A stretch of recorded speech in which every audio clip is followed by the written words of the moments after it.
Hello students, आज हम लोग पढ़ने जा रहे हैं फ्लूइड मैकेनिक्स। तो फ्लूइड मैकेनिक्स में हम लोग बेसिकली क्या पढ़ेंगे, फ्लूइड के बारे में पढ़ेंगे। तो फ्लूइड क्या होता है? तो any substance that can flow is known as fluid. तो फ्लूइड में जनरली दो तरह के मटेरियल्स आते हैं, एक कौन, एक आपका लिक्विड और दूसरा कौन है, गैस। लिक्विड और गैस आसानी से फ्लो कर सकता है। अब गैस को किसी भी कॉर्नर पे छोड़ दो किसी भी रूम में तो पूरे रूम में फैल जाता है। वाटर को आप थोड़ा सा नीचे क्या करो, उसे छोड़ दो तो अपने आप बहते बहते आगे पहुंच जाता है। तो ये जो वाटर और लिक्विड होता है ये दोनों फ्लो कर सकता है, इसलिए हम लोग इसको क्या कहते हैं, फ्लूइड कहते हैं। अब उसके मैकेनिक्स के बारे में पढ़ेंगे, यानी कि उसकी मोशन और रेस्ट की स्टडी करेंगे। तो जनरली गैस के बारे में आपको काइनेटिक थ्योरी ऑफ गैसेस में पढ़ना है, थर्मोडायनामिक्स में पढ़ना है। ओके, तो इस चैप्टर में हम लोग डिस्कस करेंगे लिक्विड के बारे में। कोई भी लिक्विड हो उसके बारे में स्टडी करेंगे, तो उसके मैकेनिक्स स्टडी करेंगे, यानी कि उसकी मोशन और रेस्ट को स्टडी करेंगे। तो फ्लूइड मैकेनिक्स में इसको हम लोग जनरली तीन पार्ट्स में क्लासिफाई करते हैं, hydrostatics, hydrodynamic and property of fluid. Generally हमें क्या पढ़ना है, वाटर के बारे में पढ़ना है। तो हाइड्रोस्टैटिक में वाटर किस में रहेगा, रेस्ट में। इसके नाम से ही पता चलता है वाटर एट रेस्ट। ओके, तो जैसे एग्जांपल मान लो कि किसी भी टैंक में वाटर है, पूरा भरा हुआ है, तो वाटर अगर उस टैंक में रेस्ट में है तो हाइड्रोस्टैटिक का एग्जांपल हुआ। अगर मान लो कि वाटर उस टैंक में भरा हुआ है और कंप्लीट टैंक मूव कर रहा है, एक्सेलरेट कर रहा है, तो भी वाटर एट रेस्ट ही होगा, क्योंकि टैंक के रिस्पेक्ट में वाटर अभी भी रेस्ट में है। वाटर इन मोशन का मतलब वाटर का मॉलिक्यूल ट्रांजिएंट स्टेट में हो। अगर वाटर टैंक में रेस्ट में और टैंक मूव कर रहा है तो उसे भी हम लोग हाइड्रोस्टैटिक में ही रखेंगे। दूसरा है हाइड्रोडायनामिक्स। इसमें क्या पढ़ना है, हाइड्रो मतलब वाटर, डायनामिक्स मतलब मोशन। ओके, तो वाटर का रनिंग वाटर को हमें पढ़ना है बेसिकली। तो running water in the pipelines, pipeline में वाटर की रनिंग हो, वाटर मूवमेंट में हो। दूसरा रनिंग वाटर ऑफ रिवर, नदियां में पानी बह रही है, तो उन सबको हम लोग किसमें पढ़ेंगे, हाइड्रोडायनामिक्स में। तीसरा आता है प्रॉपर्टी ऑफ लिक्विड, फ्लूइड, मतलब वाटर की क्या क्या प्रॉपर्टी है, सरफेस टेंशन, विस्कोसिटी, इन सब चीजों के बारे में हम लोग तीसरे पोर्शन में पढ़ेंगे। तो जनरली ये ओवरव्यू हो गया चैप्टर का, इस चैप्टर में हमें ये तीन पार्ट पढ़ना है। अब बात आते हैं कि फ्लूइड की क्या प्रॉपर्टीज है। तो फ्लूइड की प्रॉपर्टी ये है कि फ्लूइड क्या होना चाहिए आपका, सबसे पहली बात कि वो इजीली फ्लो करने वाला होना चाहिए, that can flow on its own. Okay, दूसरी फ्लूइड की क्या होती है, आपका वॉल्यूम फिक्स होता है लेकिन कोई भी शेप फिक्स नहीं होता। आप जिस कंटेनर में उसे रखते हो उसी कंटेनर का वो शेप ले लेता है। ओके, तीसरी बात ये है कि फ्लूइड की डेंसिटी कांस्टेंट टेंपरेचर पे क्या रहेगा, फिक्स रहेगा। ओके, तो ये सारे पॉइंट्स मैंने लिख दिए हैं। It can flow, it does not have fix shape, it should be incompressible, और ये क्या होना चाहिए, इनकंप्रेसिबल होना चाहिए। ऐसा नहीं कि उसकी वॉल्यूम अगर किसी भी कंटेनर में हम लोग 4 लीटर के कंटेनर में वाटर को रखा है और उसे कंप्रेस करके 2 लीटर बना दिया, ऐसा पॉसिबल नहीं है। लिक्विड इनकंप्रेसिबल होना चाहिए। ओके, और होता भी है, इसकी कंप्रेसिबिलिटी नेग्लिजिबल होती है लिक्विड की। उसके बाद its density is fix at constant temperature. अब इस चैप्टर को डील करने के लिए हमें डेंसिटी पता करनी होगी। डेंसिटी क्या है इसके बारे में अच्छे से जानना होगा। लिक्विड जिस भी कंटेनर में रखा जाता है उस कंटेनर में वो प्रेशर एक्सर्ट करता है, तो हमें प्रेशर के बारे में जानना होगा। तो आइए आगे बढ़ते हैं, प्रेशर क्या है और डेंसिटी क्या है। ठीक है,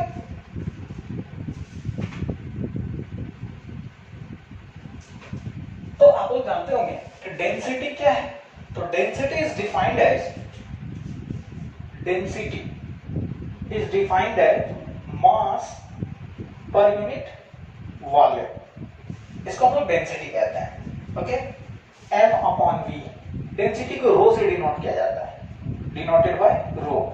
ठीक है, तो यूनिट क्या होगा, यूनिट हो जाएगा kg पर मीटर क्यूब। ओके, ये आपकी डेंसिटी हो गई।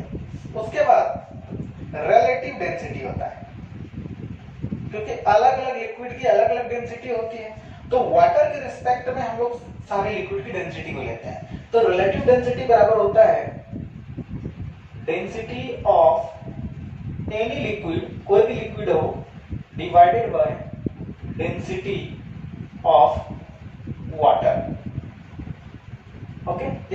रिलेटिव डेंसिटी कहते हैं। इसका दूसरा नाम स्पेसिफिक ग्रेविटी भी है। ये दोनों इसी का नाम है। अब देखो ये क्या होगा, ये यूनिट लेस होगा।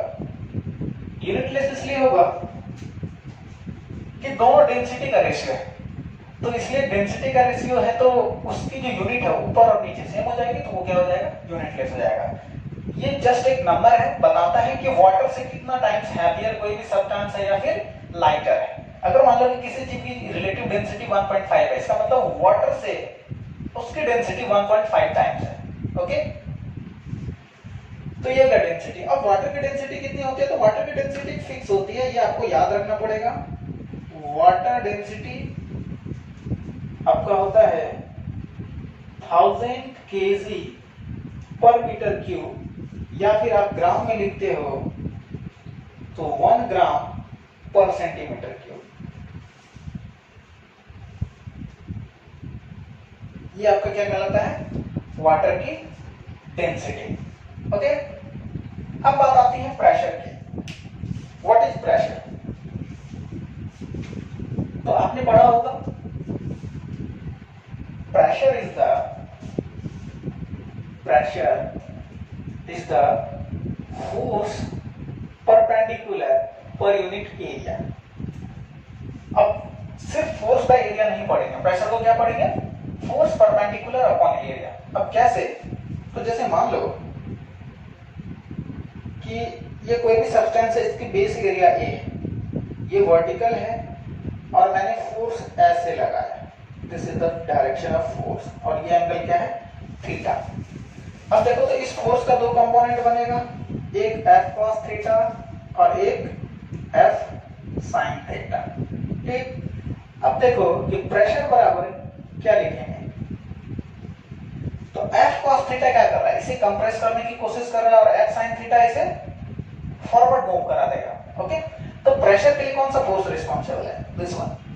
तो pressure is equal to F cos theta upon A। तो what is F cos theta?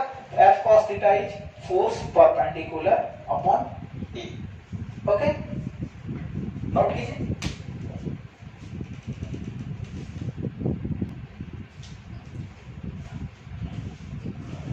अब प्रेशर की SI यूनिट क्या होती है, तो SI यूनिट ऑफ प्रेशर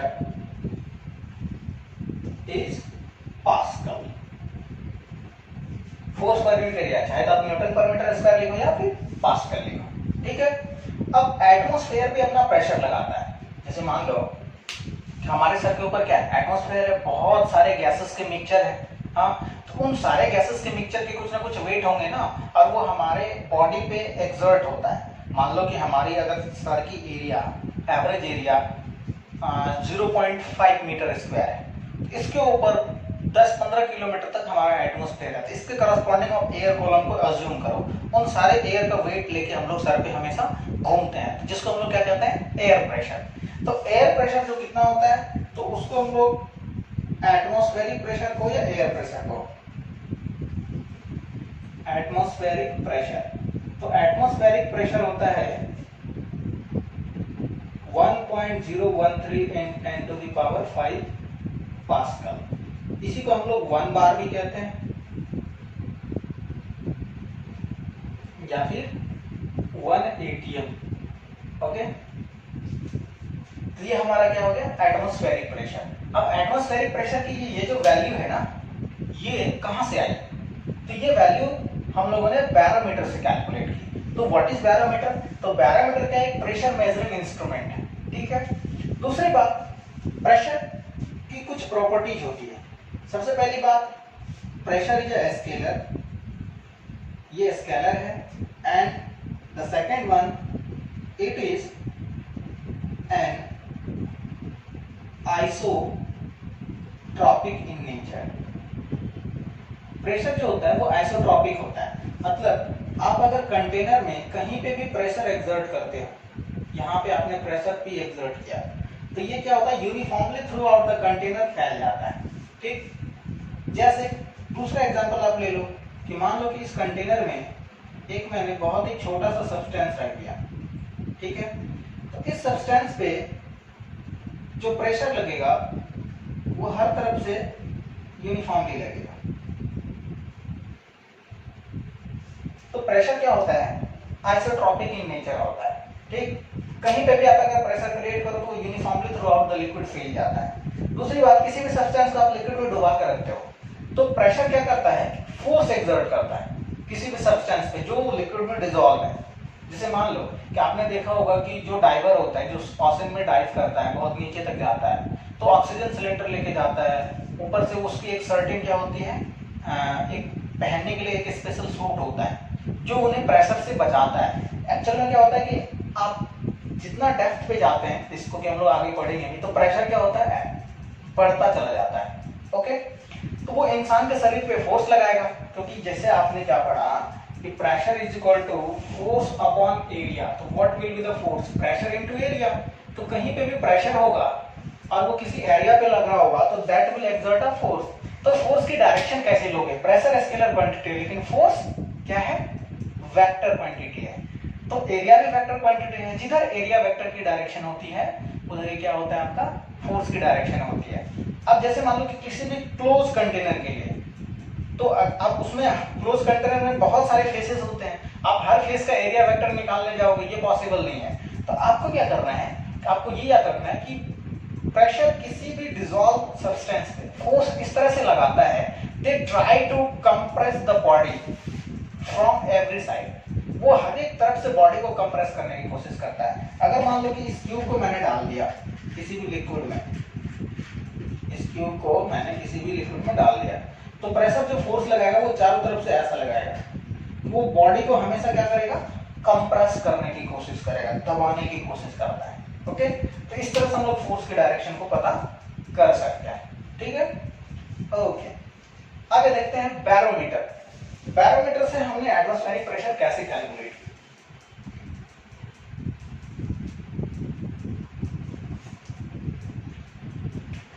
तो बैरोमीटर में क्या था कि हमने एक कंटेनर लिया, इसमें मरकरी भर दी, क्या भर दिया, Hg, मरकरी भर दी। ओके, एक मैंने ग्लास ट्यूब लिया और ग्लास ट्यूब को इस मरकरी में इस तरह से डुबोया गया कि यहाँ पे ग्लास में क्या हो, वैक्यूम। जैसे आप वाटर में ग्लास को डुबाओगे तो अगर आप सीधे ऐसे डाल देते हो तो कुछ भी पानी नहीं आता, वो भीगता भी नहीं है क्योंकि उसमें एयर भरा रहता है। आप अगर टिल्ट करके ग्लास को पानी में डुबाते हो तो उसका सारा एयर निकल जाता है, फिर उसे सीधा कर लो। ओके, तो ग्लास में क्या होता है, उसके टॉप पे वैक्यूम क्रिएट हो जाता है। उसी तरीके से इसको रखना है। तो क्या देखा गया कि जैसे हमने इस ग्लास ट्यूब को इसमें डाला तो जो लिक्विड Hg लिक्विड जो है ये कुछ लेवल तक ऊपर चला गया और बाकी का पोर्शन क्या रह गया, वैक्यूम। तो ये जो लेवल है ये पाया गया 76 सेंटीमीटर या आप कह लो 760 mm। ओके, अब आप देखो कि 760 mm ये है और ये है आपका 76 सेंटीमीटर।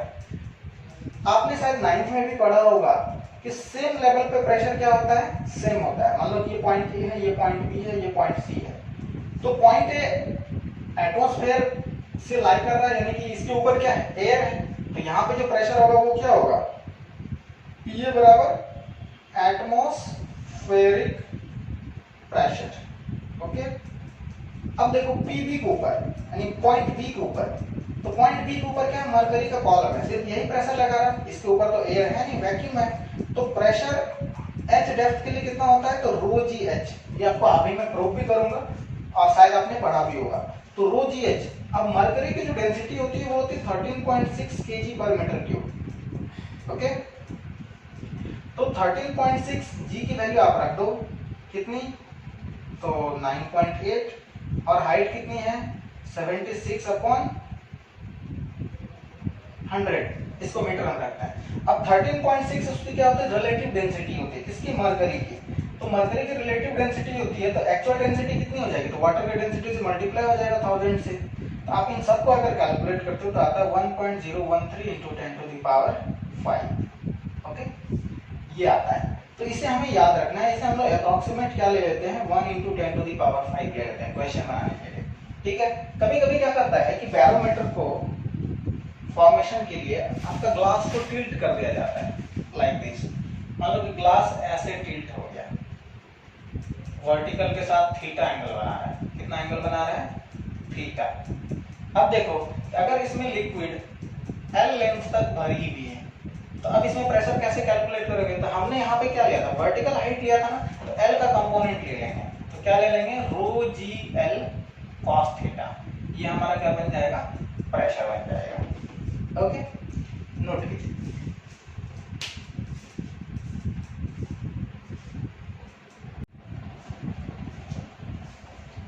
ओके सर, तो नेक्स्ट देखते हैं हम लोग pressure exerted by the fluid on the base of container. किसी भी कंटेनर में अगर फ्लूइड रखा हुआ है तो उसके बेस पे वो कितना प्रेशर लगाएगा।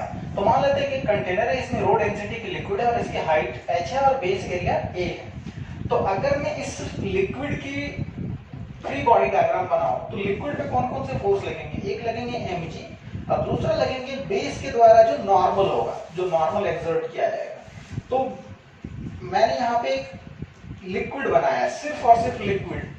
तो लिक्विड है, लिक्विड का वेट mg और इस सरफेस के द्वारा इस पे क्या लगेगा? नॉर्मल लगेगा। क्योंकि ये लिक्विड रेस्ट में है, इमेजिनरी लिक्विड है, ये रेस्ट में है, तो n इज इक्वल टू क्या हो जाएगा? mg।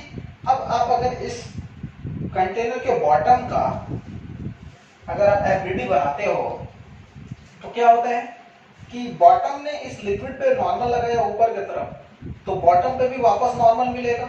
तो बॉटम पे जो नॉर्मल फोर्स लग रहा है वो किसके रूप में लग रहा है? नॉर्मल के रूप में लग रहा है। और कितना एरिया पे लग रहा है? एरिया पे। और वो भी फोर्स क्या है? Perpendicular vertically downward. तो हमें पता है कि mg के बराबर है अपना n। इस इक्वेशन से यहां से क्या आया? n is equal to mg, क्योंकि लिक्विड किसमें है? रेस्ट में है। और यही n डिवाइडेड बाय a क्या होगा? इसके बेस पे प्रेशर होगा। क्या होगा? Pressure n divided by a। तो what will be n? mg। mg को डेंसिटी के टर्म में लिख सकते हैं, density into volume into g। Density of a liquid, volume क्या लिख सकते हैं? Base area into height h, ah into g। अब देखो कि प्रेशर बराबर n upon a। What is n? n is the rho ahg, rho ahg upon a और a क्या हो जाएगा? कैंसिल। तो प्रेशर कितना हो गया? रो gh। तो किसी भी कंटेनर के बेस पे अगर बेस h डेप्थ पे है तो प्रेशर होता है रो gh। ओके, दूसरी बात, मान लो कि यहाँ पे मैंने 3 कंटेनर लिए हैं, तीनों में सेम डेंसिटी का लिक्विड है, तीनों की शेप अलग अलग है, लेकिन हाइट क्या है? सेम है। सबकी हाइट कितनी है? एग्जैक्ट सेम है। तो क्या होगा? प्रेशर जो इसके बेस पे प्रेशर जो बनेगा वो प्रेशर सेम होगा, क्योंकि आप इस फॉर्मूला से देख सकते हैं कि pressure only depends upon h, vertical height इतना। तो डेंसिटी मान लो कि तीनों में कांस्टेंट है, g की वैल्यू शेप पे डिपेंड नहीं करता है कंटेनर के। तो रो और g कांस्टेंट हो गया तो क्या वेरी कर रहा है? h। तो अगर h भी हम लोग कांस्टेंट रख दें तो किसी भी शेप का कंटेनर हो उसके बेस के एरिया से ये क्या है? इंडिपेंडेंट है। इसीलिए प्रेशर तीनों कंटेनर में क्या होगा? सेम होगा। Pressure at the same depth of any container remains same. Okay, तो इसको हम लोग यूं भी कह सकते हैं, it is independent of the shape of the container. ये कंटेनर का शेप से क्या होता है? इंडिपेंडेंट होता है, स्वतंत्र होता है। उसकी शेप कुछ भी हो, बस हाइट सेम होनी चाहिए, तो क्या होगा? प्रेशर सेम होगा।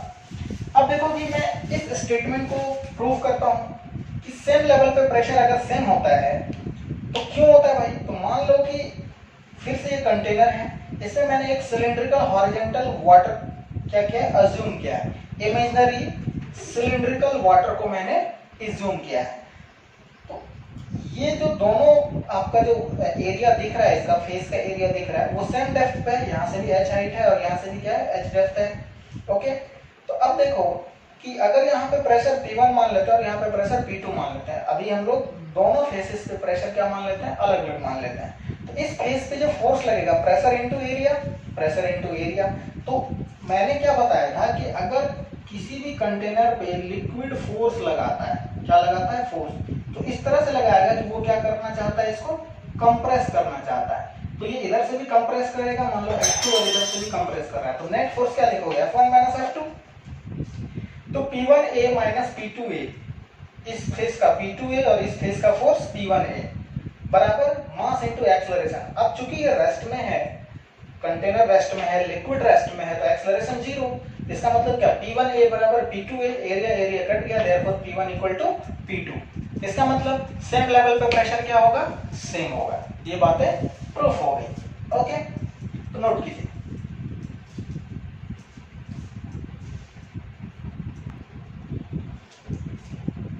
ओके, तो नेक्स्ट पढ़ते हैं हम लोग पास्कल लॉ।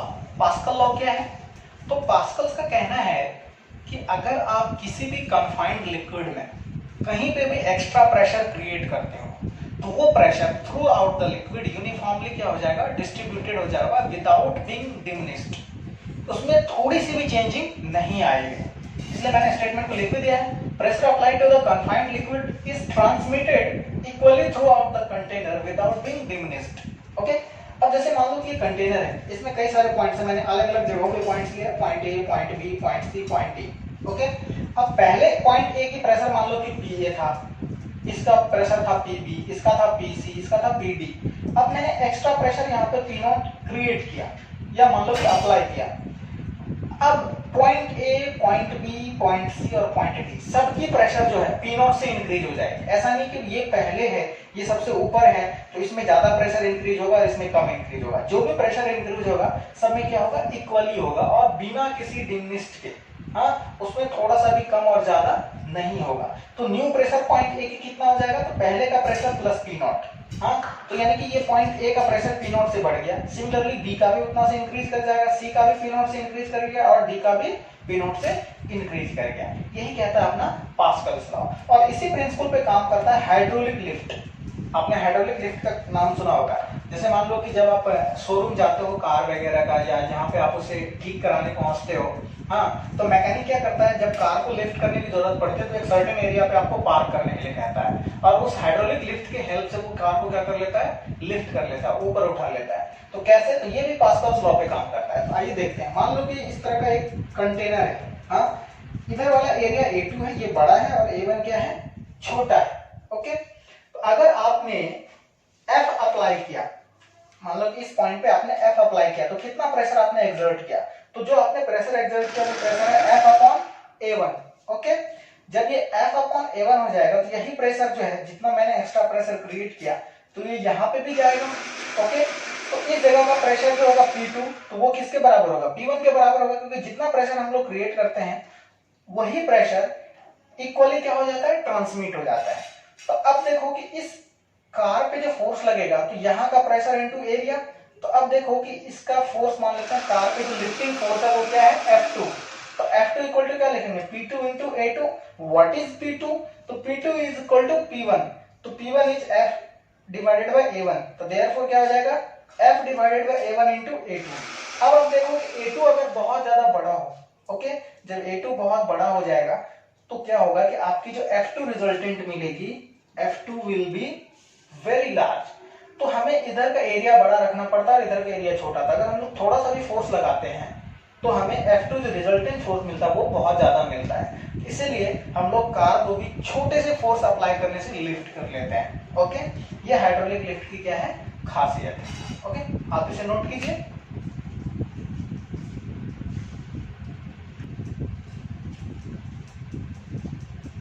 ओके, तो नेक्स्ट हम लोग पढ़ते हैं मैनोमीटर। मैनोमीटर क्या है, मैनोमीटर भी एक इंस्ट्रूमेंट है जो गॉज प्रेशर को मेजर करता है। ओके, जैसे मान लो कि कई सारी पाइपलाइंस होती है, गैस की पाइपलाइंस है, लिक्विड की पाइपलाइंस है, तो किसी भी पाइपलाइंस में किस पॉइंट पे क्या प्रेशर है, इसको हम लोग मेजर करने के लिए क्या करते हैं, एक इंस्ट्रूमेंट लेते हैं जिसका नाम है मैनोमीटर। तो मैनोमीटर में एक सिंपल मैनोमीटर होता है और एक होता है आपका यू ट्यूब मैनोमीटर, वो यू शेप का रहता है। तो दोनों का काम है गॉज प्रेशर निकालना। तो गॉज प्रेशर क्या होता है, तो देखो, एक होता है एब्सोल्यूट प्रेशर, एक होता है गॉज प्रेशर। जैसे आपको यहां से समझ में आ जाएगा। मान लो कि इस तरह का ये सिंपल मैनोमीटर सेटअप है। ओके, इस पॉइंट ए को किसी भी आप पाइपलाइन में फिक्स कर दो। जैसे मैंने फिक्स कर दिया तो उसके बाद क्या होगा कि उस पाइपलाइन की जो लिक्विड होगी वो एक सर्टेन हाइट तक पहुंच जाता है, इस ट्यूब में एक सर्टेन हाइट तक पहुंच जाएगा। तो ये जिस हाइट तक पहुंचेगा उस हाइट को कैलकुलेट करने के लिए ये जो पॉइंट्स होते हैं ये कैलिब्रेटेड होते हैं। ये वाला पोर्शन क्या है, कैलिब्रेटेड है, इसमें स्केलिंग किया हुआ रहता है। ओके, तो सपोज करो कि जिस लिक्विड की मुझे मेजर करनी है प्रेशर, गॉज प्रेशर, वो एच हाइट तक ऊपर चढ़ गया इस लिंब में। ओके, और ऊपर तो ये ओपन है तो एटमॉस्फेरिक प्रेशर भी लग रहा है। तो देखो, तो अगर मान लो कि पाइपलाइन की प्रेशर पाइपलाइन ए पे कनेक्टेड है, तो अगर यहाँ पे प्रेशर PA है तो ये सेम हॉरिजॉन्टल लाइन पे है, तो यहाँ पे भी प्रेशर क्या होगा, PA होगा। अब इधर से मैंने प्रेशर कैलकुलेट किया तो ये पीए है, अब ऊपर से कैलकुलेट करो, तो ऊपर से कैलकुलेट करोगे तो यहाँ से जैसे नीचे आओगे, एच डेप्थ नीचे आओगे तो रो जी एच, ओके, और यहाँ से पी नोट भी जुड़ जाएगा पास्कल्स लॉ से, क्योंकि पी नोट अगर यहाँ पे एक्स्ट्रा एक्सर्ट किया जा रहा है तो ये पी नोट ट्रांसमिट होकर यहाँ तक पहुंच जाएगा, तो P naught plus rho g H, P naught plus rho g H, मैं पॉइंट इस पॉइंट पे पहुंच गया, तो इस पॉइंट की जो प्रेशर होगी वो इधर से भी कैलकुलेट कर लेते हैं और इधर से भी कर लेते हैं, तो इधर से सेम हॉरिजॉन्टल लेवल पे है तो पी ए और इधर से कितना हो जाएगा P naught plus rho g h, तो P A is equal to P naught plus rho g h. तो ये जो पी ए है ये क्या कहलाता है एब्सोल्यूट प्रेशर, यानी इसकी एब्सोल्यूट प्रेशर होगी किसकी पाइपलाइंस की, ठीक है। अब इस एब्सोल्यूट प्रेशर में अगर हम लोग एटमॉस्फेरिक प्रेशर घटा देते हैं, absolute pressure minus atmospheric pressure, तो हमें क्या मिल जाता है गॉस प्रेशर मिल जाता है, तो Pa minus P not is equal to क्या बच जाएगा यहाँ पे रो जी एच। तो इस हाइट से हम कैलकुलेट कर लेंगे कौन सी लिक्विड है उसकी डेंसिटी पता होगी, जी की वैल्यू क्या है फिक्स है, तो इस तरह से हमने सिंपल मैनोमीटर से क्या कर लिया आपका गॉस प्रेशर मेजर कर लिया, एब्सोल्यूट प्रेशर भी मेजर कर लेंगे तो एब्सोल्यूट क्या आ जाएगा P not plus rho g H. अब बात आती है यू ट्यूब मैनोमीटर की, तो यू ट्यूब मैनोमीटर में क्या होता है कि ये यू शेप का होता है, इसमें टू लिंक्स होते हैं, इसमें देखो आपका एक ही आर्म है एक ही लिंक्स है, तो इसमें क्या है टू लिंक्स है। अब ये यू शेप का होता है, तो सपोज करो कि इसमें पहले से एक लिक्विड भरा हुआ है, उसकी डेंसिटी है रो 2, ठीक है। जब मैंने इस मैनोमीटर को किसी पाइपलाइन से, मान लो ये पाइपलाइन है, इसमें मैंने यहाँ पे फिक्स किया, ओके, यहाँ पे फिक्स कर दिया, अब क्या होगा इस पाइपलाइन से जो भी लिक्विड आएंगी तो वो इस लिक्विड को जो पहले से था उसमें क्या करेगा उसको धकेलेगा, प्रेशर लगाएगा, तो ये मान लो कि ये लिक्विड ऊपर चढ़ गया कैपिटल एच हाइट तक और ये धकेलते धकेलते इसे यहाँ तक पहुंचा दिया, यानी कि ये दोनों की क्या है आपका डॉटम लाइन, इसको डॉटम लाइन कहते हैं, जहां पे दोनों का बाउंड्री लाइन क्या कर रहा है मिल रहा है, ओके। अब मैं अगर उस पाइपलाइन की प्रेशर यहाँ पे ए मानता हूँ पी ए, तो यहाँ पे भी पी ए होगा और नीचे आऊंगा तो क्या होगा रो जी एच जुड़ जाएगा, तो P A plus rho 1 ji H इस पॉइंट की प्रेशर हो जाएगा और इसी लेवल पे क्या है ये वाला पॉइंट है, तो सेम लेवल सेम प्रेशर, अभी हमने जस्ट प्रूफ करा है, तो इस पॉइंट पे इधर से प्रेशर निकालते हैं, तो यहाँ पे क्या हो जाएगा एटमॉस्फेरिक प्रेशर अगर ये ओपन है तो P not plus this pressure, तो यहाँ पे हो जाएगा P not plus rho 2 g capital h, तो P not plus rho 2 g capital h P A plus rho 1 ji h, इधर से कैलकुलेट करके दोनों को बराबर कर लेंगे, तो P A minus P not is equal to क्या आ जाएगा rho 2 G H minus rho 1 जी एच। इस तरह से हम लोग क्या करते हैं यू ट्यूब मैनोमीटर से प्रेशर निकाल लेते हैं किसी भी जो आपका ट्यूब है, जो फ्लूइड कंटेनिंग ट्यूब है उसकी पाइपलाइंस की, ठीक है। अब आते हैं इस पे हम लोग कई सारे क्वेश्चंस करते हैं प्रेशर पे, तो आपको मैं फ्लुएंटली बता दूं एक बार फिर से कि जैसे हम लोग टॉप सरफेस से नीचे आते हैं, जैसे जैसे डेप्थ बढ़ता है वैसे वैसे प्रेशर क्या होता है बढ़ता है, इंक्रीज करता है, तो हम लोग ऊपर से अगर नीचे आएंगे तो प्रेशर इंक्रीज करेगा, नीचे से ऊपर जाएंगे तो प्रेशर डिक्रीज करेगा, सेम हॉरिजॉन्टल लेवल पे प्रेशर क्या रहेगा सेम रहेगा। इसी कॉन्सेप्ट को यूज करके हम लोग यू ट्यूब में डिफरेंट डिफरेंट शेप के ट्यूब्स में प्रेशर क्या क्वेश्चंस करते हैं, ओके।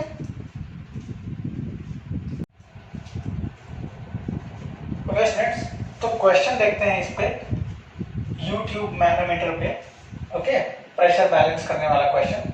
तो क्वेश्चन आपके सामने है कि एक वर्टिकल क्या है यूट्यूब है जिसमें कि मरकरी भरा हुआ है, ओके, दोनों इसके आर्म में मरकरी भरा हुआ है। अब क्वेश्चन में ये कह रहा है कि एक ग्लिसरीन है जिसकी डेंसिटी गिवन है 1.3 ग्राम पर सेंटीमीटर क्यूब, तो इसका 10 सेंटीमीटर लेंथ का ग्लिसरीन को क्या किया गया एक कॉलम में इंट्रोड्यूस किया गया, इसको डाला गया। तो जैसे हम लोग ग्लिसरीन डालेंगे तो क्या होगा कि प्रेशर इस लेवल पे बढ़ेगा, यहाँ पे प्रेशर बढ़ जाएगा क्योंकि पहले इसके ऊपर कितना प्रेशर था पी नॉट, अब क्या हो जाएगा पी नॉट प्लस जो भी ग्लिसरीन का प्रेशर होगा, तो प्रेशर बढ़ने की वजह से क्या होगा कि यहाँ पे मर्क्यूरी का लेवल डाउन आएगा और इधर क्या हो जाएगा अप हो जाएगा। तो मान लो कि मैंने यहाँ पे ग्लिसरीन डाल दिया, ये जो आपका डॉट्स हैं ये ग्लिसरीन को दिखा रहा है, तो ये पहले वाला डॉटम लाइन है। तो जब मैंने ग्लिसरीन डाला 10 सेंटीमीटर का, तो ग्लिसरीन पहले के डॉटम लाइन से नीचे आ गया, यानी इतना खिसक गया आपका कौन मरकरी, और मरकरी खिसक गया तो इतना ही, इसलिए मरकरी क्या हो जाएगा ऊपर आ जाएगा। तो पहले वाला जो लाइन है वो ये है, तो उससे कुछ हाइट वो ऊपर चला जाएगा, ओके।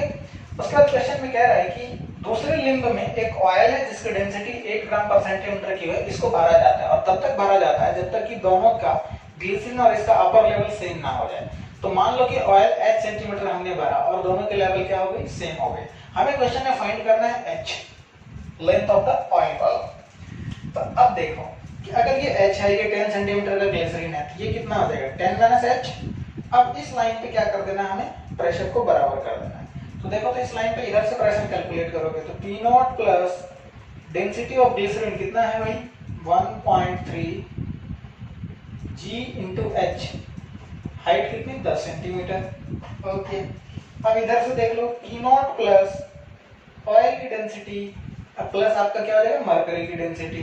तो ऑयल की डेंसिटी 0.8, तो ऑयल का प्रेशर हो जाएगा 0.8 G इंटू एच, हाइट कितनी है भाई तो h। ओके, फिर आपका क्या हो जाएगा 13.6 G इंटू 10 माइनस h, ये आपका क्या हो गया मरकरी का कॉलम। अब देखो आप पी नॉट खत्म हो गया, G कॉमन आ जाएगा, तो यहाँ पे क्या बचेगा 13, यहाँ पे बचेगा 0.8 h, यहाँ पे बचेगा 13.6 इंटू 10 माइनस 13.6 h, इतना बचेगा। यहाँ पे हो जाएगा 13 0.8 h, यहाँ पे हो जाएगा 136 और यहाँ पे हो जाएगा कितना माइनस 13.6 h। अब आप इस दोनों को जो ऐड करोगे तो कितना बचेगा 12.8, तो 12.8 h इक्वल्स क्या हो जाएगा 136 माइनस 13। ओके, इससे क्या पता चल रहा है that implies h equals to 123 upon 12.8। जब आप इसे कैलकुलेट करोगे तो कितना आएगा 9.6 सेंटीमीटर। ओके, तो ऑयल वॉल्यूम कितना होगा 9.6 सेंटीमीटर। अब अगला क्वेश्चन देखते हैं नेक्स्ट।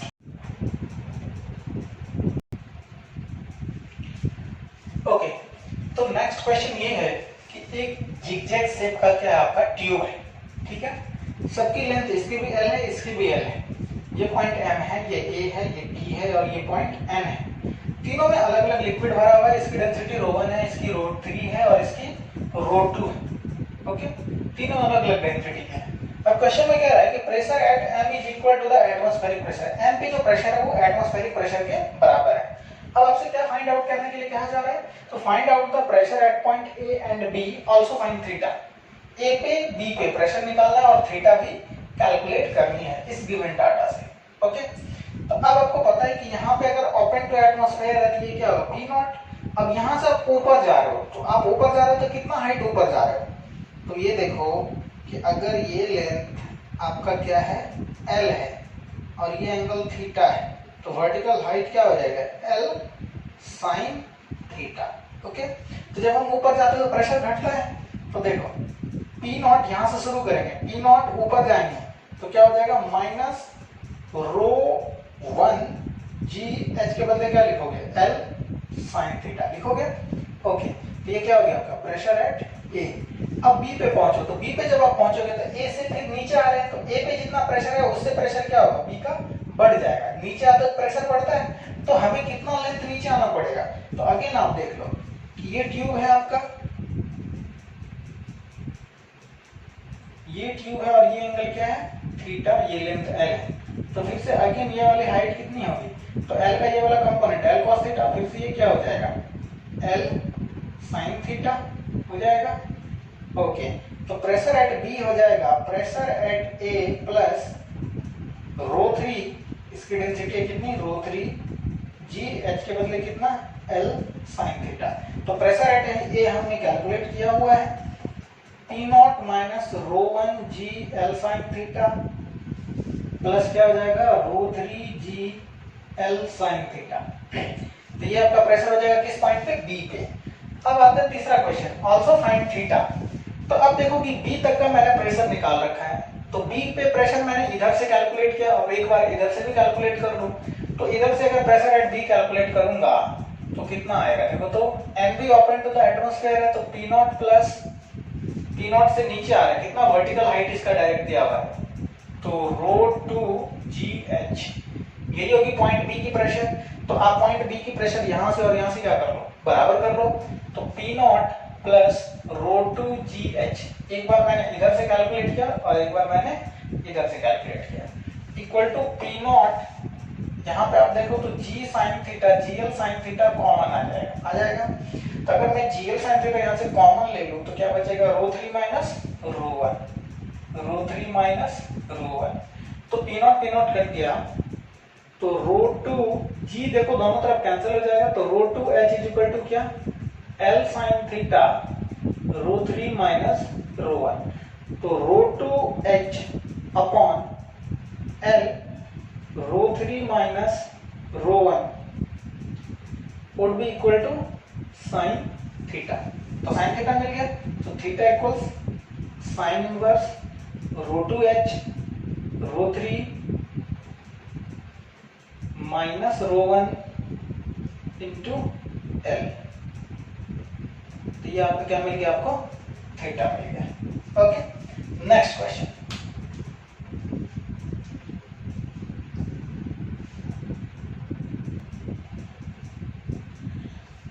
ओके स्टूडेंट्स, तो नेक्स्ट क्वेश्चन है, तो नेक्स्ट क्वेश्चन में क्या है कि एक आपका क्या है, ट्यूब है, सर्कुलर ट्यूब है। ओके, इस ट्यूब में लिक्विड भरा हुआ है, दो तरह का लिक्विड, एक की डेंसिटी रो 2 है और एक की डेंसिटी रो 1 है। क्वेश्चन में कहा गया है कि ये जो लिक्विड्स हैं, दो तरह के लिक्विड्स, ये भी 1/4 भरे हुए हैं और ये भी 1/4 भरा हुआ है, ये डायग्राम दिया हुआ था। यानी कि ये अगर डायमीटर है तो 1/4 कौन सा लाइन इसको बंटवारा करेगा, ये वाला लाइन, इससे इधर की डेंसिटी रो 2 और इससे इधर की डेंसिटी रो 1, क्योंकि 1/4 ये हो गया आपका और 1/4 ये हो गया। अब नेक्स्ट क्वेश्चन में कह रहा है कि if line joining the free surface of a liquid, इस लिक्विड का जो फ्री सरफेस है वो थीटा एंगल बना रहा है हॉरिजॉन्टल के साथ, यानी कि ये वाला एंगल आपको क्वेश्चन में गिवन है। Find value of theta. अब थीटा की वैल्यू हमें फाइंड करनी है, तो फिर से हमें क्या करना है कि यहां से हम लोग क्या करते हैं, एक हॉरिजॉन्टल लाइन ड्रॉ कर देते हैं, ये हॉरिजॉन्टल लाइन है, तो इधर से जितना भी लिक्विड है सबका नेट प्रेशर इस पॉइंट पे और इधर से जितना भी लिक्विड है सबका नेट प्रेशर इस पॉइंट पे बराबर कर लेते हैं। तो सबसे पहला काम करते हैं हम लोग, इधर वाली लिक्विड, ये जो इस पॉइंट पे जो है, इसके इधर जो भी लिक्विड है जितने हाइट तक, उसकी प्रेशर इस पॉइंट पे लिख लेते हैं। तो मान लो कि ये वाला पॉइंट है ए। ओके, अब ये लिक्विड कितने हाइट पे है, तो देख लो, मान लेते हैं कि ये हाइट है h1 है, तो अब हमें ये हाइट कैलकुलेट करनी, क्योंकि ये लिक्विड यहां से लेकर यहां तक ऐसे भरा हुआ है, इसकी वर्टिकल हाइट तो यही होगी। तो आप देखो तो ये जो हाइट है h1 ये इसके बराबर होगा। तो अब हमें पता है कि ये एंगल थीटा है, ये क्या होगा 90 माइनस थीटा, अगेन ये दोनों परपेंडिकुलर है, ये थीटा, और फिर ये और ये वाला लाइन परपेंडिकुलर है, तो ये 90 माइनस थीटा। तो r का अगर हम लोग कंपोनेंट लेते हैं तो यहां से यहां तक की जो लेंथ है, ये वाली लेंथ कितनी होगी, तो r cos 90 minus theta, that is this will be r sin theta, cos 90 minus theta r sin theta। अब ये टोटल r है, यहां से यहां तक क्या है r है, r में से अगर हम लोग r sin theta घटा देंगे तो ये वाला हाइट मिल जाएगा और ये किसके बराबर होगा, h1 के बराबर। तो हम लोग क्या लिखेंगे, रो 1 g h1 के बदले total r minus r sin theta, r minus r sin theta है। तो मैंने इधर से प्रेशर लिख ली ए पे, अब इधर से प्रेशर लिखना है ए पे।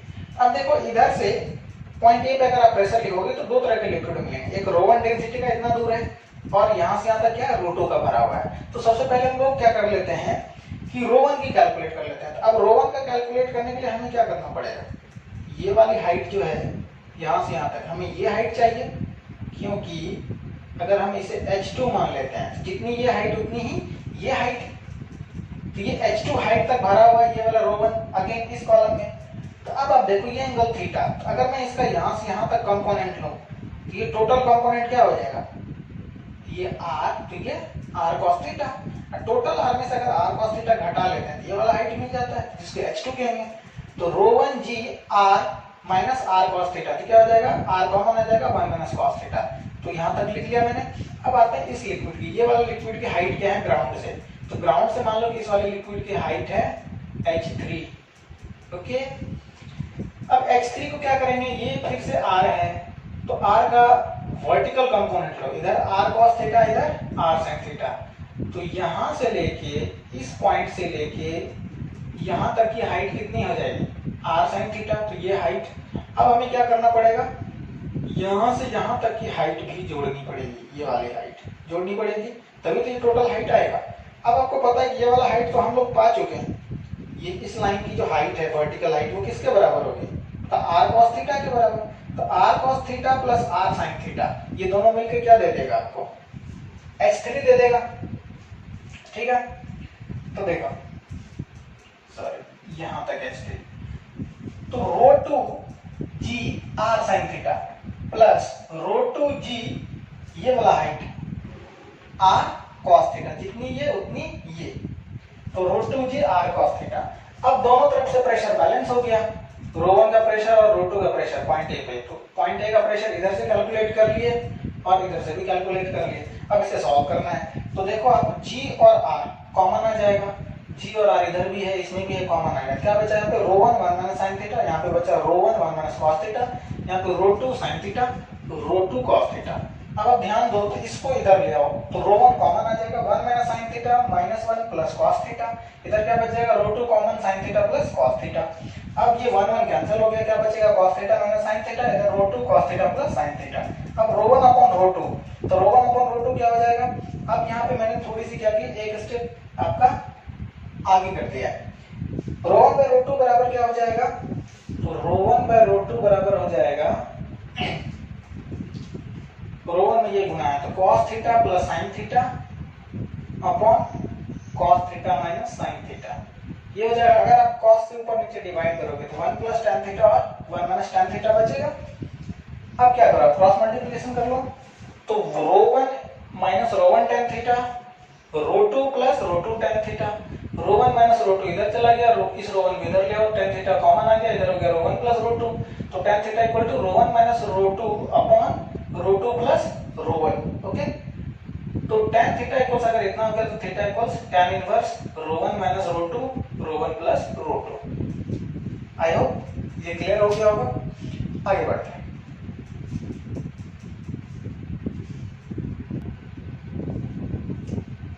नेक्स्ट है force acting on the vertical wall.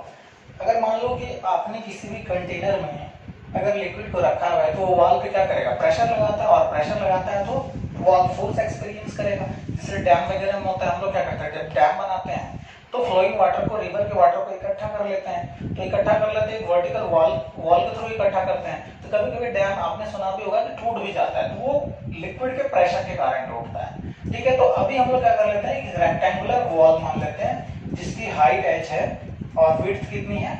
b है। ओके, अब ये क्या है, इसमें पानी यहाँ से भरा हुआ है, ये मैंने इसका साइड व्यू दिखाया है। ठीक है, तो अब फोर्स कितना होगा? तो फोर्स बराबर, अगर आप देखो, फोर्स बराबर होता है प्रेशर इनटू एरिया। तो प्रेशर इनटू एरिया, अगर लिक्विड के अंदर है, लिक्विड अगर मान लो कि आपका कंटेनर के अंदर, इस टैंक के अंदर है, तो प्रेशर किधर लगाएगा? तो प्रेशर जो भी यहाँ पे लगाएगा उसके कारण जो फोर्स होगा वो किधर होगा? इधर की तरफ होगा, राइट की तरफ। ओके, ऐसा फोर्स लगेगा। लेकिन अब ध्यान से देखो तो प्रेशर कांस्टेंट नहीं है, प्रेशर तो डेप्थ के हिसाब से बढ़ता है। तो यहाँ पे अलग प्रेशर होगा, यहाँ पे अलग होगा, यहाँ पे अलग होगा, यहाँ पे अलग होगा, हर जगह पे प्रेशर क्या होगा? अलग होगा। तो हम लोग क्या कर लेते हैं कि यहाँ से h हाइट पे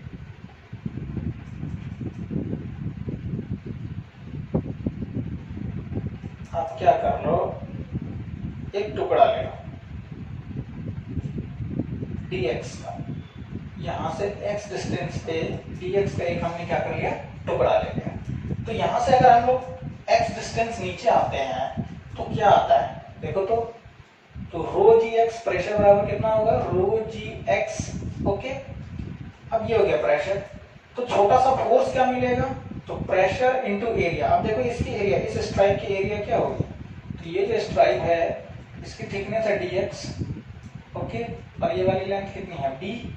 ठीक, तो b इंटू dx, तो pressure into b into dx, तो what is pressure? Rho G X b dx।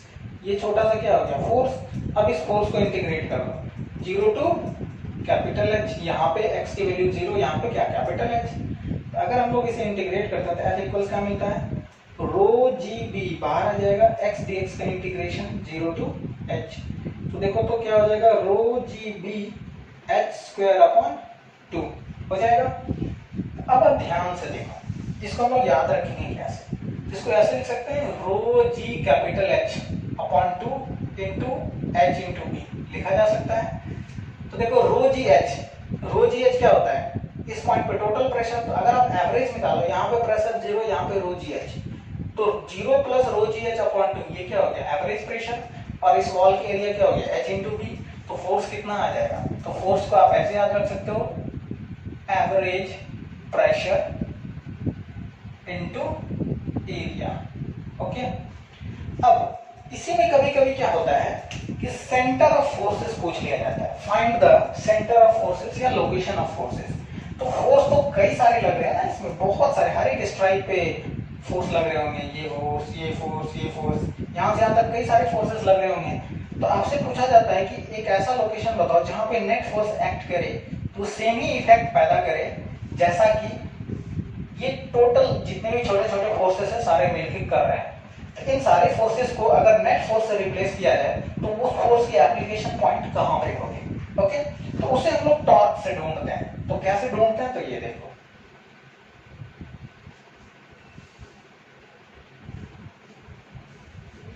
Application of force, application of net force, net force कहां पे एक्ट करेगा। तो सबसे पहले हम लोग टॉर्क निकालते हैं। तो अगेन छोटा सा टॉर्क लेंगे डी टॉर्क। ओके, तो अब देखो कि यहाँ पे जो हमने x पे जाके dx का स्ट्राइक लिया था, तो इस पे हमने फोर्स कैलकुलेट की थी।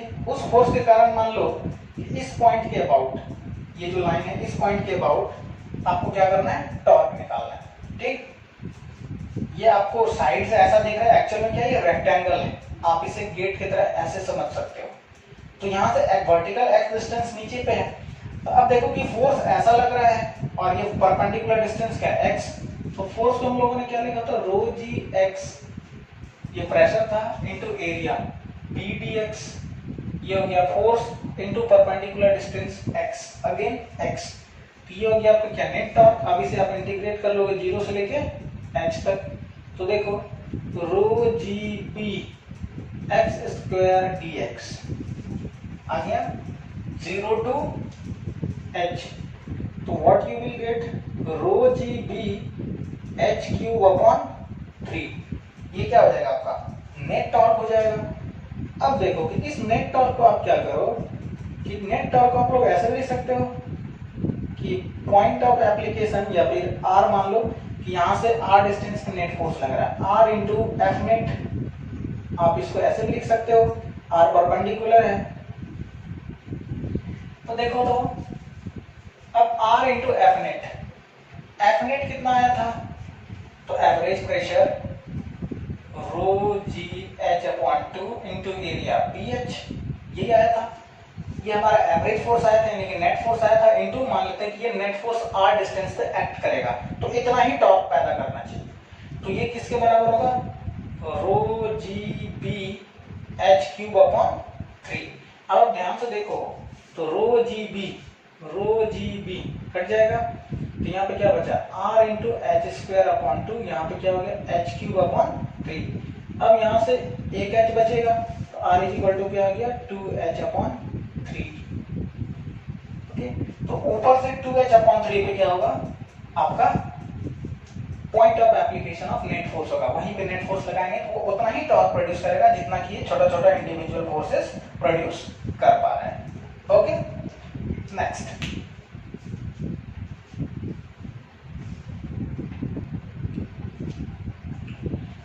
देखते हैं fluid in uniformly accelerated motion.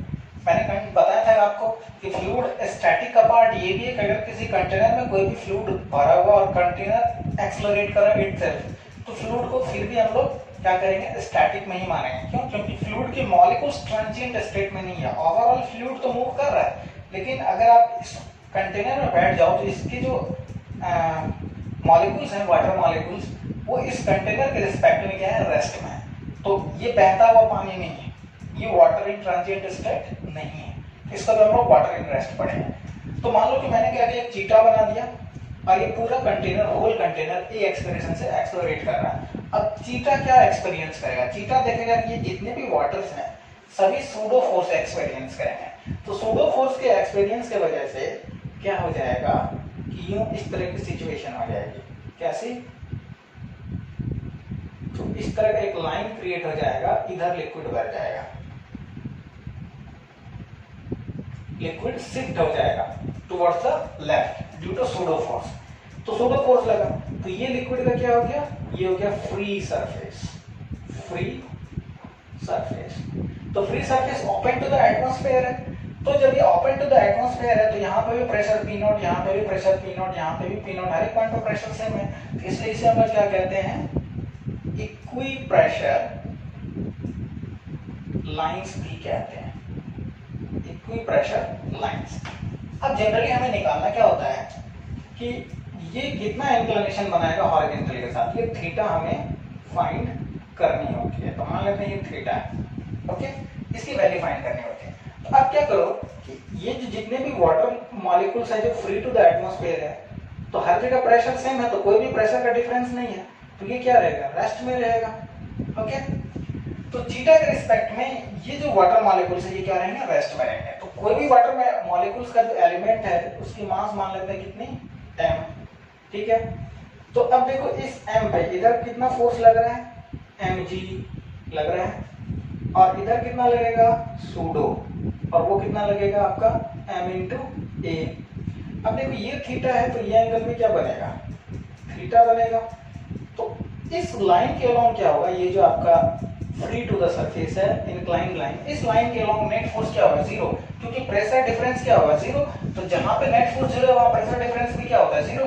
तो ये इक्वी प्रेशर लाइन है, तो प्रेशर डिफरेंस किसी भी मास का इधर और लेफ्ट और राइट में जीरो होगा, इसलिए नेट फोर्स भी क्या होगा, जीरो। तो हम जितने भी फोर्सेस लग रहे हैं mg और ma, उसका component along the incline line हम लोग क्या कर लेंगे, जीरो कर लेंगे। तो ma का इधर कंपोनेंट देखो क्या हो जाएगा, इधर कंपोनेंट हो जाएगा ma cos थीटा हो जाएगा।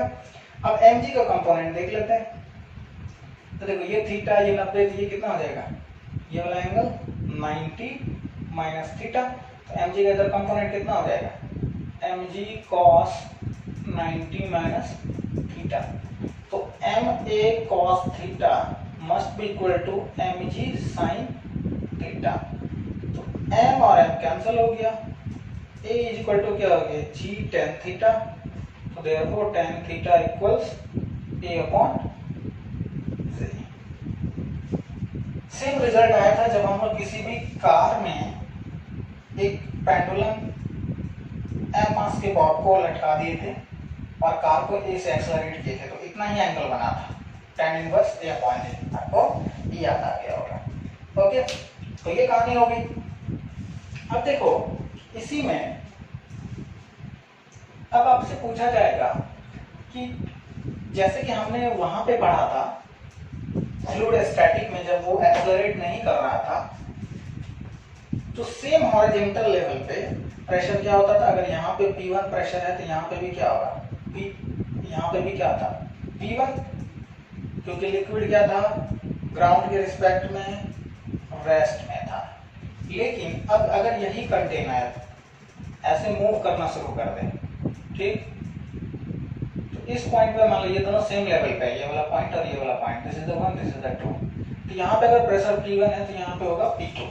अब यहाँ पे अब अगर ये एक्सेलरेटेड है तो P1 not equal to P2, ये दोनों सेम लेवल पे प्रेशर सेम नहीं होगा। क्यों नहीं होगा, क्योंकि हमारा लिक्विड का ये सेगमेंट, ये होल कंटेनर एक्सेलरेट कर रहा है। तो अगर आप ग्राउंड के रिस्पेक्ट में देखो तो इधर वाला फोर्स जो इस डायरेक्शन का फोर्स होगा वो बड़ा होगा और इस डायरेक्शन का फोर्स छोटा होगा। तो आप मान लो कि इमेजिनरी लिक्विड का एक क्या बन गया, सिलेंडर बन गया, ओके। अब आप देखो कि अगर यहाँ पे प्रेशर P1 है तो इधर फोर्स कितना लगेगा, P1A, और इधर फोर्स कितना लगेगा, P2A लगेगा, और ये होल सिस्टम इधर की तरफ एक्सेलरेट कर रहा है। इसका मतलब P1A is greater than P2A, ठीक।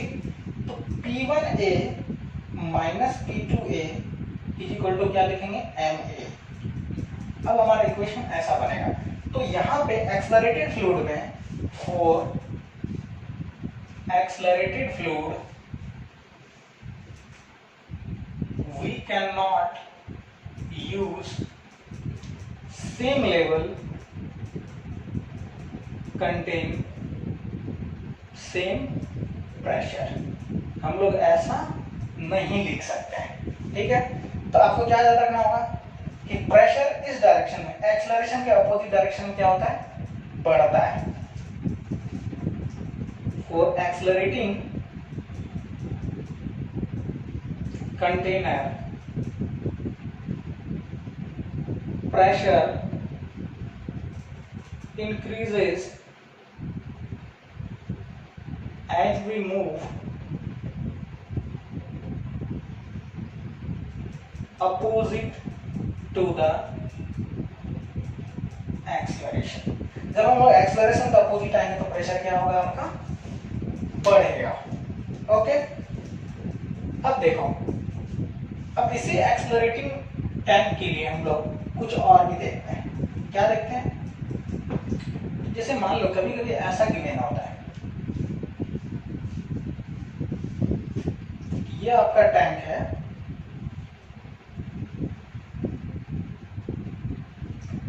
और ये रहा आपका ओपन सरफेस यानी इक्वी प्रेशर लाइन, और यहाँ पे क्या है, लिक्विड भरा हुआ है। ओके, और ये एक्सेलरेट कर रहा है किससे, ए से।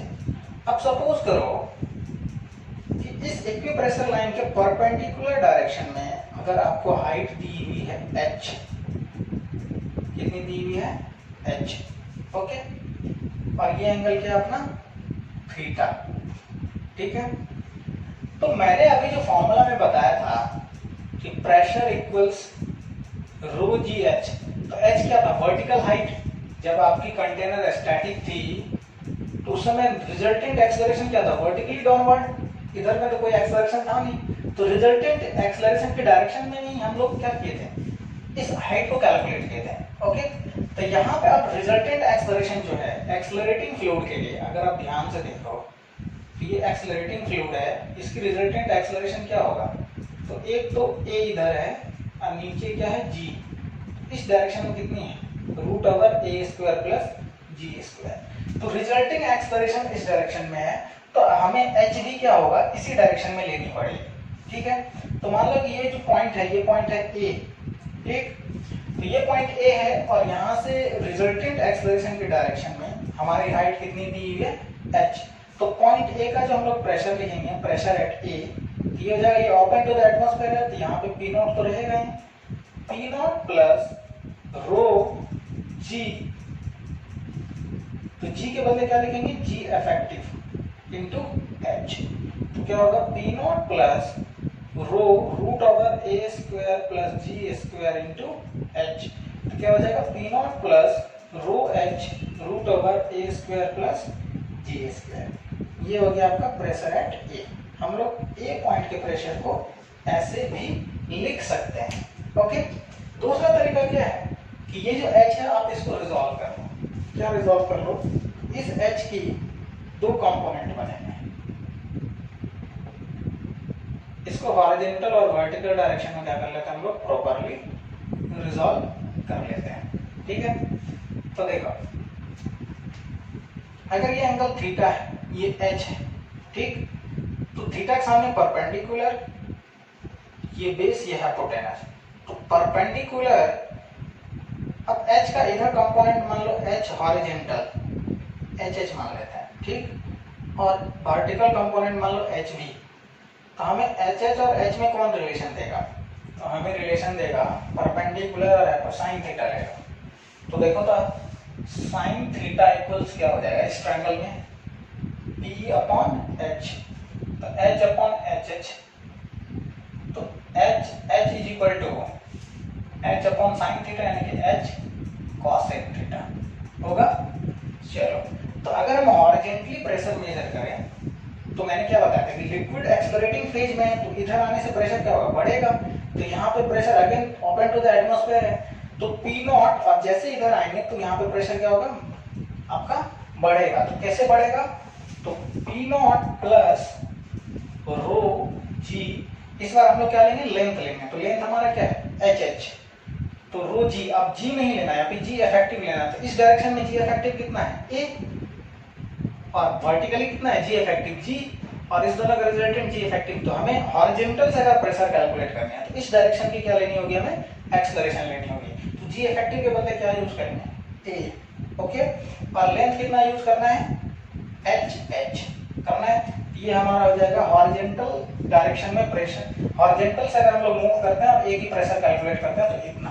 अगर आपको हॉरिजॉन्टल लेंथ गिवन है, सपोज करो कहीं पे एल दिया होता है तो P not plus rho a L होगा। अब आप बोलोगे कि प्रेशर एट ए इस तरीके से फाइंड किए और इस तरीके से फाइंड किए तो दोनों अलग अलग आ गए? नहीं, दोनों सेम ही आया। चाहे आप इधर से फाइंड कर लो तो भी सेम ही आएगा। कैसे? आप एच एच की वैल्यू निकाल सकते हो। कैसे निकाल सकते हो? ध्यान देना। अब जैसे हमने क्या पढ़ा था, tan theta equals a upon जी, ठीक है। तो P बराबर क्या हो गया? A, B बराबर हो गया G, H बराबर क्या हो गया? रूट ओवर ए स्क्वायर प्लस जी स्क्वायर। तो आप देखो तो आप cos से थीटा बराबर क्या हो जाएगा? cos थीटा बराबर क्या होगा? P बाय H, ये हो जाएगा H बाई P। तो root over A square plus ji square upon A हो जाएगा। तो देखो P not rho H H को क्या लिखेंगे?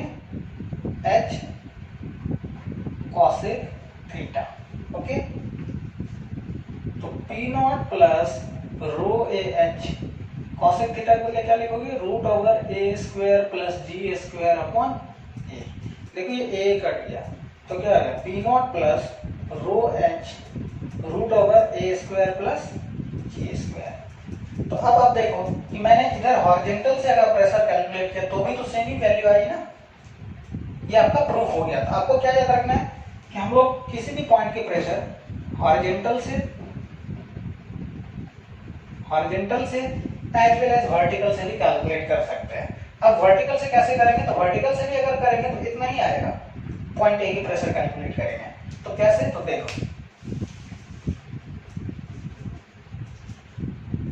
अगर मान लो कि आप वर्टिकल से करते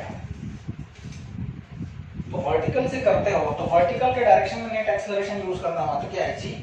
अगर आप वर्टिकल से प्रेशर करते हो फ्रॉम वर्टिकल तो प्रेशर एट ए हो जाएगा P naught, again open to the atmosphere है ये वाला point, p not plus rho g. इस बार क्या लेंगे? एच का वर्टिकल कंपोनेंट लेंगे, जी ले रहे हैं तो वर्टिकल कंपोनेंट लेंगे। ओके, अब देखो एच वी को क्या लिख सकते हैं? ये थीटा है, ये 90 है, ये 90 माइनस थीटा था, ये एंगल क्या होगा? थीटा होगा। अब आप ध्यान दो ये थीटा इसके सामने वाले परपेंडिकुलर, ये बेस, ये हाइपोटेनस, तो इस ट्रायंगल में cos थीटा ले लो। तो अगर आप cos थीटा लेते हो तो h अपॉन एच वी, तो एच वी बराबर क्या हो जाएगा? h cos theta. ओके, अब आप देखो कि अगर एच वी के बदले आप क्या लिखो? h cos थीटा, तो cos थीटा को 1 by cos theta sec theta. अब ध्यान दो कि h sec थीटा को क्या लिख सकते हो आप? tan थीटा बराबर a बाई जी था, p बराबर a था, b बराबर g था और h बराबर root over a square plus ji square था। तो देखो तो sec थीटा बराबर क्या होगा?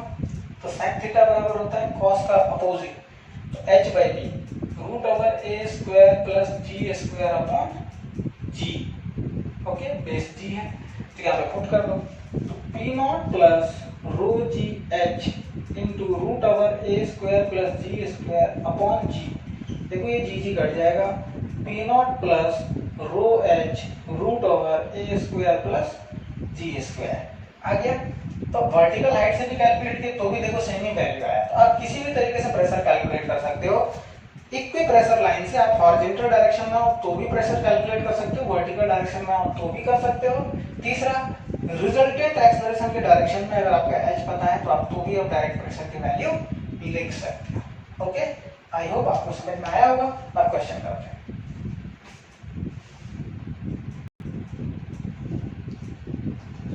ओके, नेक्स्ट देखते हैं हम लोग इसका एप्लीकेशन। क्या एप्लीकेशन? कि एक कंटेनर है, यू ट्यूब है, मतलब यू शेप्ड का कंटेनर है, इसको ए से एक्सेलरेट करा है और एक लिक्विड है जो दोनों में अभी क्या है? बराबरी भरा हुआ है, मतलब इक्वली भरा हुआ है। जब मैंने इसे एक्सेलरेट करा है तो अभी दोनों की हाइट सेम है, जब एक्सेलरेट करोगे तो मैंने क्या बताया था कि यहाँ का प्रेशर क्या होगा, ये लो प्रेशर बन जाएगा और ये कौन सा प्रेशर बन जाएगा, हाई प्रेशर वाला।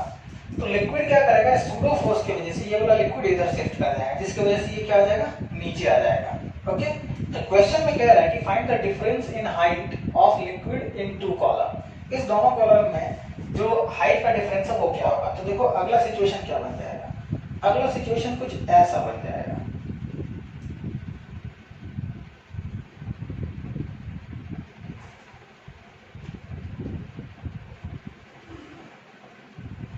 लाइक दिस, मान लो कि इसमें लिक्विड थोड़ा ऊपर चला गया, ओके, और इसमें लिक्विड क्या आ गया, थोड़ा नीचे आ गया, यानी कि यहां से लिक्विड शुरू हुआ।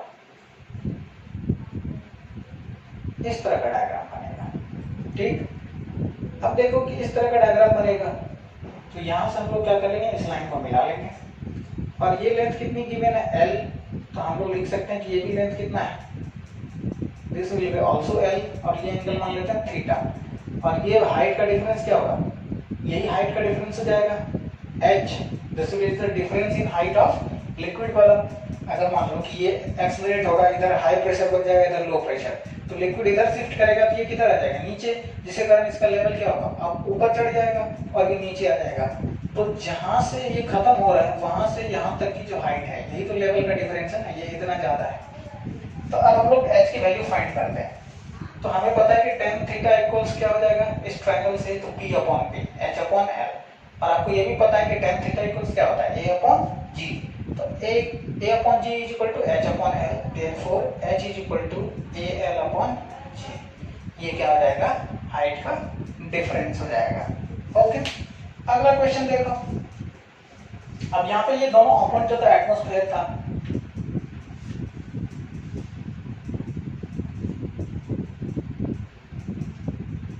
नेक्स्ट केस में देखो,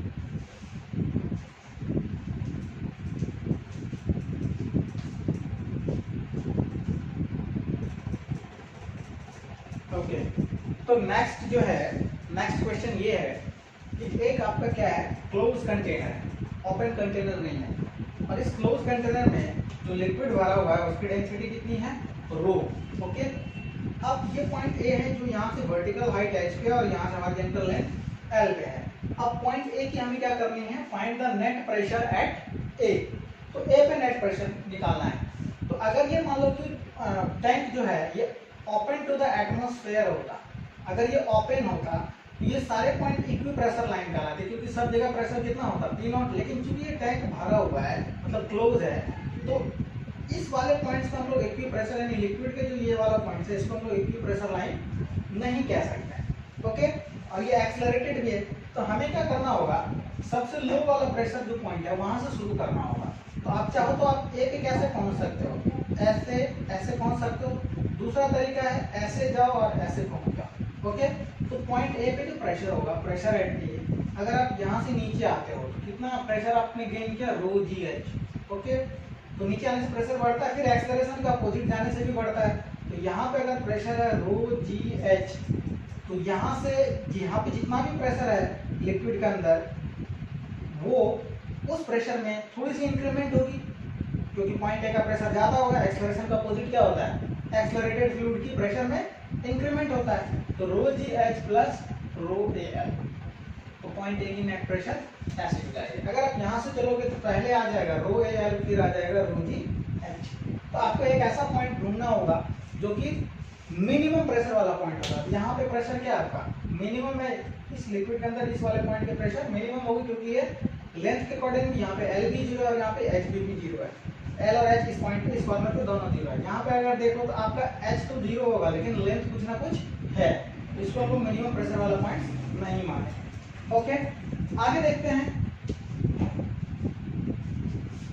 सपोज करो कि रोटेटिंग फ्लूइड है जो किसी ट्यूब में रोटेट कर रहा है। ये ट्यूब है, इस ट्यूब में हमने क्या किया, फ्लूइड डाल दिया। ओके, अब इस ट्यूब की क्रॉस सेक्शन एरिया ए ले लो, लेंथ ले लो एल, और इसे रोटेट कर देते हैं ओमेगा से। तो रोटेटिंग फ्लूइड में क्या होगा कि प्रेशर जब आप यहाँ से यहाँ जाओगे तो इंक्रीज करेगा। कैसे, तो ये जो लिक्विड है, इस लिक्विड पे सेंट्रीफ्यूगल फोर्स लगेगा। मान लो कि आप चीटा बन के बैठ गए इस लिक्विड पे, तो लिक्विड के हर एक एलिमेंट पे कौन सा फोर्स लगेगा बाहर की तरफ?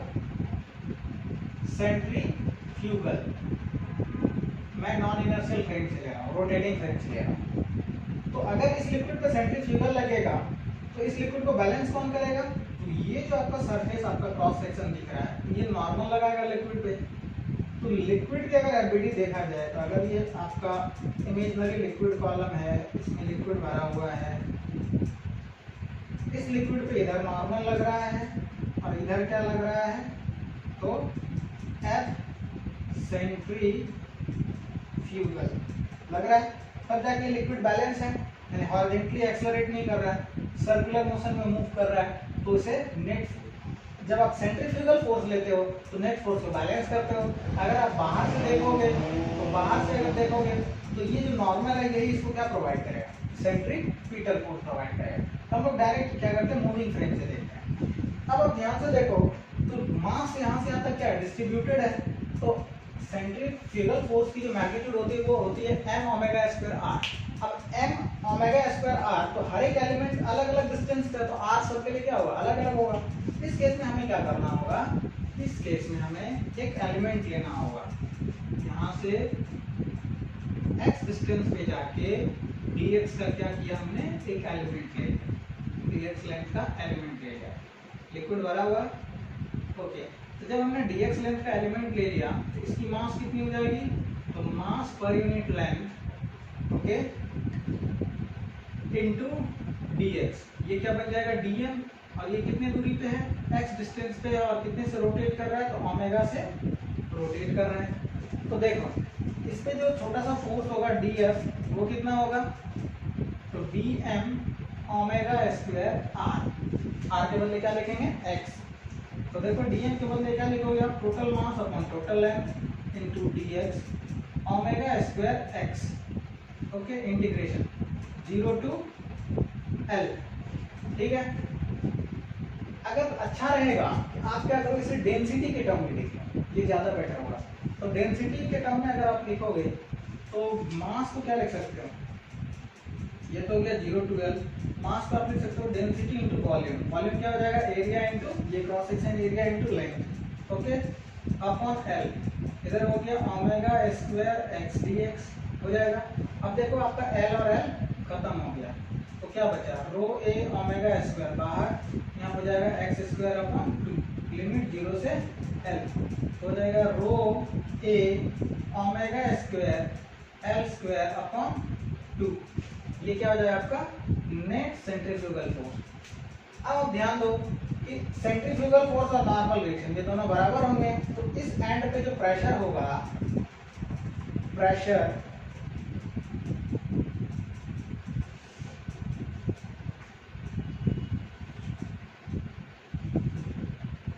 इस एंड पे जो प्रेशर होगा वो होगा नॉर्मल रिएक्शन अपॉन ए, और what will B normal reaction? तो सेंट्रीफ्यूगल के बराबर, तो F सेंट्रीफ्यूगल अपॉन ए। अब ध्यान दो कि इस ए को यहाँ पे आप डिवाइड कर दो, तो प्रेशर क्या हो जाएगा? प्रेशर हो जाएगा रो omega square x square upon rho omega square L square upon 2। तो किसी भी रोटेटिंग फ्लूइड में एंड पे जाने पे क्या होता है? प्रेशर आपका बढ़ता है। अब जैसे जैसे L छोटा होगा, यहाँ से अगर आप यहाँ की बात करते हैं L 0 तो प्रेशर 0, आगे बढ़ोगे फिर प्रेशर बढ़ेगा, तो यहाँ पे प्रेशर क्या होगा? मैक्सिमम। ओके, तो जैसे जैसे L बढ़ेगा वैसे वैसे क्या होगा? प्रेशर बढ़ेगा। ठीक है, ओके, नेक्स्ट देखते हैं।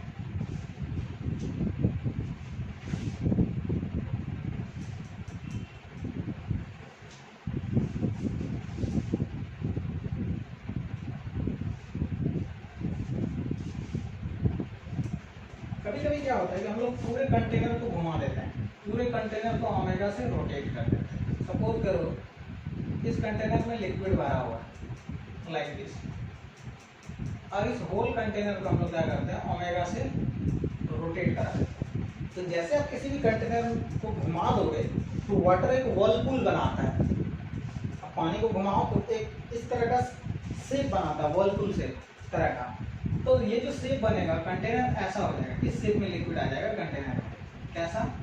तो लाइक दिस, वाटर की शेप कुछ ऐसी हो जाएगी, वाटर का लेवल ऊपर चला जाएगा दोनों तरफ से और शेप कैसा हो जाएगा? ऐसा हो जाएगा। ठीक है, तो मान लो कि ये जो पॉइंट है ये क्या है आपका, ये जो हाइट है इसको मान लो कि y मिनिमम कह लेते हैं। ओके, और ये जो टोटल हाइट है इसको क्या कह लेते हैं? मैक्सिमम, जहां तक लिक्विड ऊपर चढ़ेगा उसको y मैक्सिमम कह लेते हैं। ठीक है, अगर मान लो कि इस कंटेनर की रेडियस कितनी है? r, इस पॉइंट को क्या मान लेते हैं? ऑरिजिन। ठीक, अब देखो ये भी ओपन टू द एटमॉस्फेयर है, इसको वो मान लो, तो यहाँ पे भी प्रेशर कितना होगा? P नॉट, और इस पॉइंट पे भी प्रेशर कितना है? P not. हम लोग क्या करते हैं, यहाँ से शुरू करते हैं और पॉइंट O पे पहुँचते हैं। तो जब हम यहाँ से शुरू करेंगे तो ऐसे आएंगे और ऐसे आएंगे, क्योंकि दोनों डायरेक्शन में प्रेशर वैरी कर रहा है। अभी जस्ट मैंने पढ़ाया कि रोटेटिंग फ्रेम में अगर कोई भी चीज रोटेट करता है, इधर जाने से प्रेशर क्या होता है? आपका बढ़ता है। हाँ, जैसे आप इधर जाते हो तो ये रोटेट कर रहा है ना होल कंटेनर के साथ। तो अगर आप नीचे आते हो, तो यहाँ से अगर आप नीचे आते हो तो देखो क्या होगा, आपने कितना हाइट, यहाँ से यहाँ तक की हाइट कितनी हो गई? यहाँ से यहाँ तक की हाइट हो गई y max minus y minimum. तो y max minus y minimum हो गई।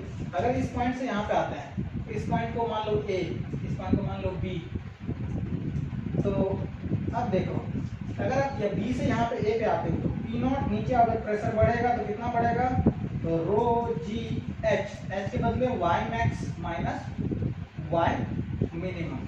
फिर इसके बाद हम लोग रोटेटिंग फ्रेम में आ जाते हैं, लिक्विड रोटेट भी तो कर रहा है, ए से ओ पे आते हैं। तो जब हम लोग ए से ओ पे आएंगे, this is the pressure at A, pressure at O जो होगा फिर से पी नॉट मिल जाएगा हमें। ओके, तो ए में क्या होगा, हम लोग लेफ्ट की तरफ आ रहे हैं तो प्रेशर क्या होगा? घटेगा। तो P A minus rho omega square, यहाँ से यहाँ तक की लेंथ आर, रेडियस आर है, तो rho omega square are square upon 2। Okay, ये क्या हो गया आपका?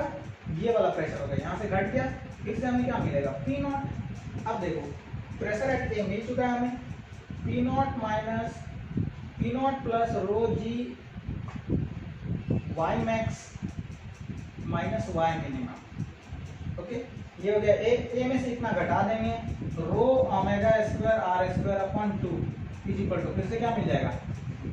फिर से हमें मिल जाएगा पी नॉट। तो देखो आप ये पी नॉट और ये पी नॉट क्या हो गया? खत्म हो गया। अब मैं इधर सॉल्व कर लेता हूँ। अब ध्यान दो, तो rho ji Y max minus Y minimum is equal to, आप ऐसा लिख सकते हो, तो rho omega square are square upon 2। ठीक है, अब देखो रो और रो खत्म हो गया, Y max minus Y minimum is equal to क्या हो जाएगा? Omega square are square upon 2g, G नीचे आ जाएगा। तो what will be the maximum height through which the liquid can rise?